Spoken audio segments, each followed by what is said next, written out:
This is Hidden Killers Week in Review. A look back at the most prolific stories of the week. Coming to a network near you this fall, the wacky, crazy world of the Adelsons. Don't miss as Donna Adelson gets on crazy phone calls with Charlie. What happens next? No one knows. Kind of how it feels when we're talking about the Adelson family and the interesting moves that they continue to make as charges continue to be levied against the family. Now, of course, Donna Adelson facing those conspiracy murder charges after her son Charlie was found guilty. And here's the fun part about this one. The attorney that Donna has just hired, same one that worked with Charlie, same one that really didn't succeed with Charlie. Charlie's in jail for the rest of his life. Why keep going down that road with the same horse? I think that's the question a lot of us are wondering right now. Joining me to discuss, Jennifer Coffindaffer, retired FBI special agent. What was your reaction when you found out that the counsel is Charlie's? He's back at his second chair, but it's still there. Well, I think that they're keeping him on board because he has so much background on this case, right? He's taken it to trial. He knows this case inside and out, and it takes hours and hours and hundreds of thousands of dollars really to catch somebody up on a case like this. So I think that they're bargaining that he can be more helpful than hurtful.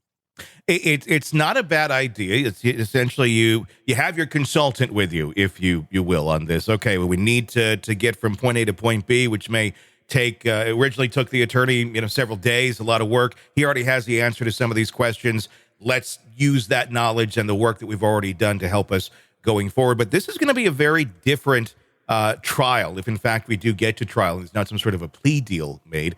Let's talk about that a little bit. The arguments that were made for Charlie are going to be very different than arguments that may be made for Donna. Where do you think that's going to go, and what direction or strategy do you think the attorneys for Donna Adelson are going to take?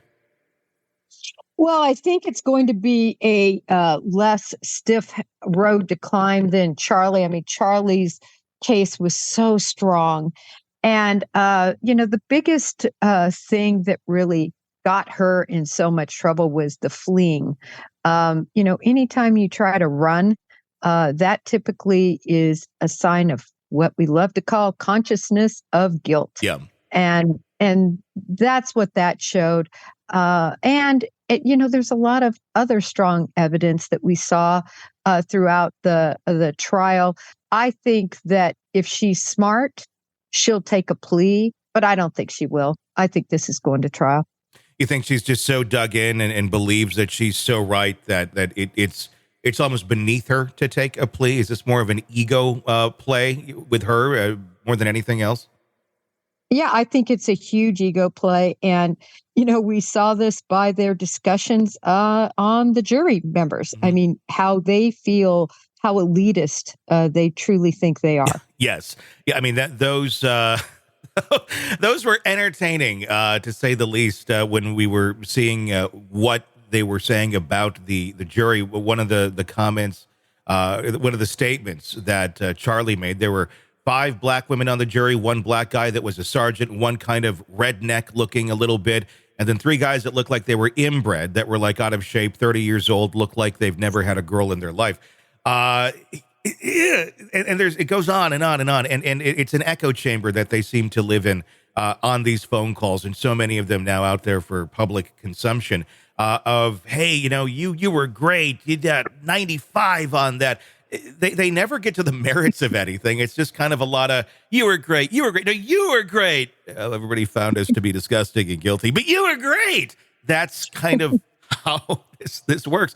Is that, that dynamic right there, is that the bubble that's been created with these people, why we are seeing a whole family being looked at very closely for this conspiracy to commit murder, because of that echo chamber that they all seem to live within?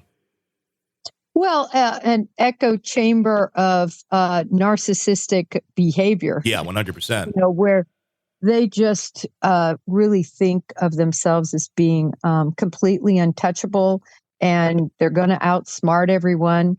And in other words, to put down the jury like they did, first of all, how about just talking on these phones, thinking that nobody's going to intercept them and listen to these calls? I mean, this is law enforcement 101 on Yeah. a case like this. I'm going to be down there getting those tapes every single week and listening to them in the car and listening to them constantly with my headphones, right?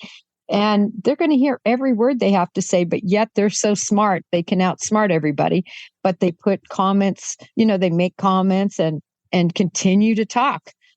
So, they're just burying themselves. And it really, though, does give insight as to why they think they can win, even though they can't win. It really does. I mean, is this an example of probably just how frustrating it must be to be an attorney for the Adelsons? Because I can't imagine there's any attorney out there that's saying, hey, those calls, those are fun. Keep doing them. It's like, shut up. Stop talking. Don't do this. But I'm going to guess it's being met by the Adelsons with, we know better than you. We're going to do what we're going to do. Because clearly, that is common sense. They didn't realize that all these things were going to be released is just kind of baffling. And why no counsel said, shut up, you don't do that. Or if you want to communicate, here's ways you can communicate in private. But I'm assuming never heeded those warnings. Or it's really bad counsel that hasn't told them to shut up. Right. Obviously, we can't be inside of what those discussions were. But wow. Either they're completely ignoring good advice or they're not getting any advice. But it seems to me like just from the totality of that case, that they know it all and that they're going to continue to believe that they're smarter and wiser than everyone and just let it shake out where it may. I would love to see what their conversations are 10 years from now when they're both likely behind bars. What I'm wondering about the Donna Adelson's upcoming trial, the defense that they could put up. I mean, one that would honestly make the most sense if you're just completely out for yourself. Donna Adelson may be. I mean, we're talking a lot of narcissism here, but almost like familial narcissism within a system.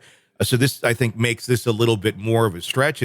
Will Donna basically throw Charlie under the bus going, look, I was just the grandmother. I've heard him say weird things. He's kind of, got a hot head, said this or that. I never took it seriously. I thought it was just him, blowing off steam. And did I talk about this back and forth with him or my husband? Sure, but I didn't think it was going to be anything. I mean, that could be a fairly valid defense, or at least something to go at with when she hits the courtroom. Well, I'm sure she'll try to, play the role. I can just picture her already with the white shirt, with the neck clear up to the chin, looking as grandmotherly and weak and as they can make her look. But I don't think it's going to fly with all we know on this case and with her actions on this case. Her consciousness of guilt is out there for all to see, and that's going to be one of the highlights of the trial. What about the other family members that are still out there? Specifically, I mean, we know we've talked about Wendy. That's I'm talking about her in a second, but her husband, Donna Adelson's husband, he was there at the airport, ready to get on that airplane and fly away with Donna. You can hear him in the background of a lot of those calls. Sometimes he does speak. Like I've said a few times, he reminds me of Peanuts. He's kind of in the background, and then she goes off, and he's like, So if nothing, he's certainly aware, I would think, of what was going on or what Donna has been conspiring to do or allegedly conspiring to do. How come there hasn't been any charges against him at this point? Or are they kind of just sitting back, waiting and going, well, these guys like to incriminate themselves. Let's just do that. Let them do that on their own, and we'll get them when it's time. Right. I think that could be right. Exactly what you said, kind of giving them enough rope to hang themselves, as the saying goes.